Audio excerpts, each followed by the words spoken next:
U.S. Patent 9,700,067 was Impossible Foods' dream of improving plant-based meat substitutes to better replicate the aromas and flavors of meat by using plant-based heme.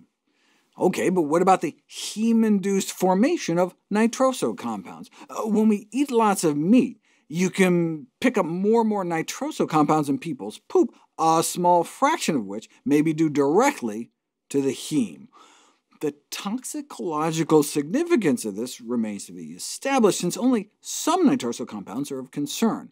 But should the nitroso compounds formed in the intestine as a result of heme consumption be shown to be mutagenic or carcinogenic, this might help explain the association between red meat consumption and colorectal cancer. But you don't know until you put it to the test.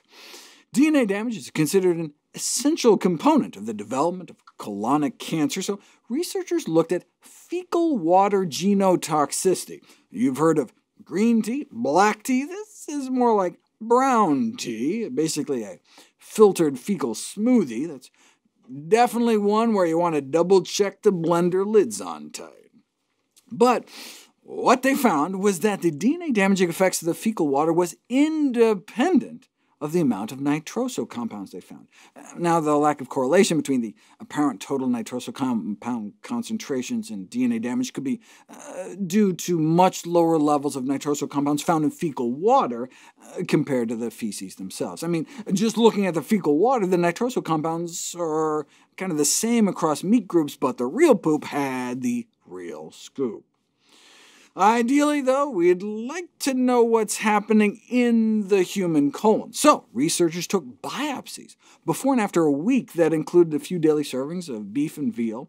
And not only did they see more than a twofold increase in fecal water genotoxicity that correlated with pro-carcinogenic gene expression changes in the kind of before and after biopsy specimens after just 1 week.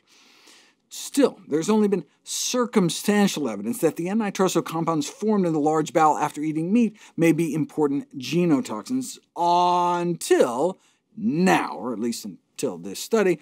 A significant increase in nitroso compounds significantly correlated with a significant increase in DNA damage characteristic of N-nitroso genotoxicity. You can visualize the DNA damage in rectal biopsies. The brown staining on the right, after a month of 3 beef and lamb servings a day? The researchers suggest dietary heme as a reasonable explanation, but the lowest dose of heme showing evidence of direct DNA damage, in this case from freshly resected colon tissue, was 10 micromoles. I contacted Impossible, and they said that's equivalent to 3 times the concentration of heme found in their burgers.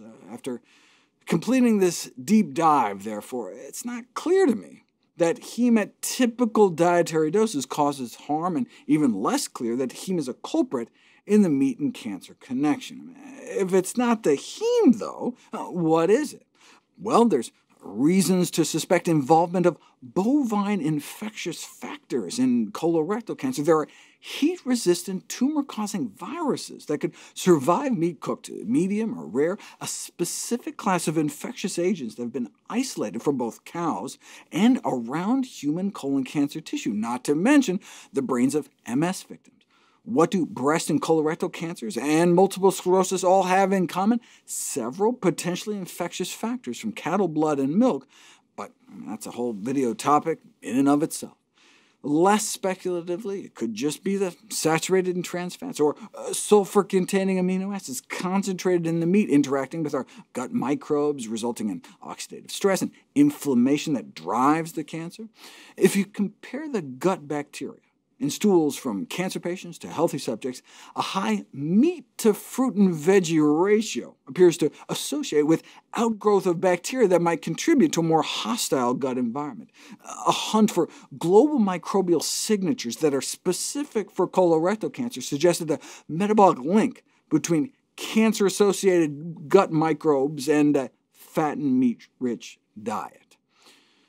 Maybe it's from the meat putrefying in your colon. Putrefaction inside the human gastrointestinal tract pertains to decomposition of undigested proteins in the gut. Some of the products of this putrefaction process, like ammonia, putrescine, and uremic toxins like cresol, indole, and phenol, have been implicated in the development of colorectal cancer. But cut out the meat, and levels of some of these compounds may fall by more than half, perhaps because they cultivated fewer putrefying bacteria. Bad bacteria also produce secondary bile acids, which are associated with both cancer risk and cancer progression as a potential promoter of colorectal tumor enlargement, in part by damaging the intestinal lining, causing a leaky gut. Put people on a diet packed with animal foods, and you get a massive increase in the bacterial production within days, whereas if you cut meat, you can go the other way. Even just eating more plant-based, swapping out the standard American diet for healthier fare, remarkably reduced secondary bile acids by 70% within just 2 weeks. There also might be a strong link between colorectal cancer and trimethylamine N-oxide, TMAO, a gut microbial metabolite of dietary meat and fat. Maybe that's the link between what our gut bugs are doing with meat and risk of colorectal cancer.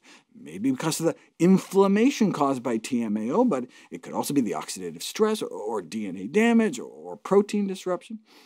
What about the non-human sialic acid, known as Nu5GC, which is incorporated into the tissues of meat consumers and elicits an inflammatory immune reaction? And antibody levels against this foreign compound found in meat are associated with colorectal cancer risk. One could go on and on. The bottom line, health-wise, is that while nutrition experts are understandably concerned you're going to be ordering that impossible Whopper with fries and a Coke, hey, it's better than getting fries and a Coke with the regular Whopper.